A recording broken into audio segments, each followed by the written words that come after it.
Hi, I'm Hilda Zepek, and I'll be reading today's Lent devotional. It's taken from Matthew 26, 47 to 56. While he was still speaking, Judas, one of the 12, arrived. With him was a large crowd, armed with swords and clubs, sent from the chief priests and the elders of the people. Now the betrayer had arranged a signal with them. "The one I kiss is the man. Arrest him." Going at once to Jesus, Judas said, "Greetings, Rabbi," and kissed him. Jesus replied, "Do what you came for, friend." Then the men stepped forward, seized Jesus, and arrested him. With that, one of Jesus' companions reached for his sword, drew it out, and struck the servant of the high priest, cutting off his ear. "Put your sword back in its place," Jesus said to him, "for all who draw the sword will die by the sword. Do you think I cannot call on my Father, and he will at once put at my disposal more than 12 legions of angels? But how then would the scriptures be fulfilled that say it must happen in this way?" In that hour, Jesus said to the crowd, "Am I leading a rebellion that you have come out with swords and clubs to capture me? Every day I sat in the temple courts teaching, and you did not arrest me. But this has all taken place that the writings of the prophets might be fulfilled."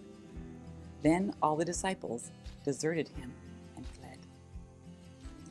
This is the part of the crucifixion story that always leaves me with a bubbled up sense of injustice in my chest. It's only the beginning of the horrific torture Jesus is about to endure. But there is just something about reading the account of this betrayal that leaves me wanting to shout out loud, "But it's not fair!"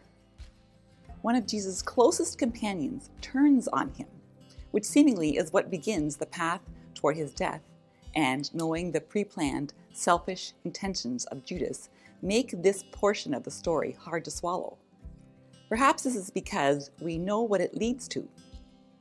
We know the story and the suffering what Jesus is about to endure, and it begins with this betrayal. There is a heaviness, a sadness to see the choice of Judas, the one who followed Jesus as a disciple. There may be a personal sense of betrayal as you notice your own feelings as you read. There can be a sense of deep emotion picturing the scene that is unfolding, a mob with weapons, the dark of night, the increasing loneliness.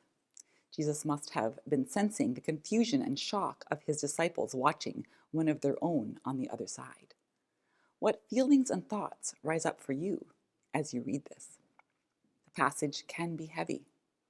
However, as we take time to reflect on this portion of the scripture today, I invite us to notice something else: the character of Jesus.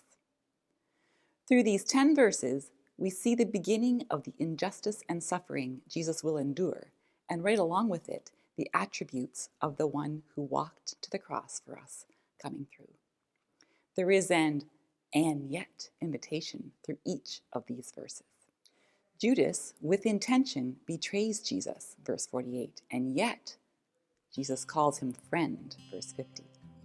There are rash, impulsive acts of violent protection, verse 51, and yet Jesus gently models peace, verse 52. There is a mob of people heightened with anticipation, violence, and accusation, verse 47, and yet Jesus submits to the plan set before him, verses 54 and 56. On the night Jesus was betrayed, he continued to be obedient to his Father, model peace and gentleness, and exude love to all those in the crowd. This is the Jesus who went to the cross for you, and this is the Jesus who, in relationship with you, still invites you into the "and yet" parts of your own life. Let's close in prayer. Father, thank you for the gift of Gethsemane, for making these intense moments of tension, pain, and struggle a part of your story, for letting us know that you do know as we live out the season of this pandemic, as we feel so many things so very deeply. Help us to trust your will, understand your heart, experience your comfort. Give us the resolve each day to lay down what power we do have for the love of all those around us. Okay, we're going to meditate on this now. So if you want to reread the passage, then as you do that, take some time to reflect on the following questions. What words in the passage caught your attention? What in this passage brought you comfort? What in this passage challenged you?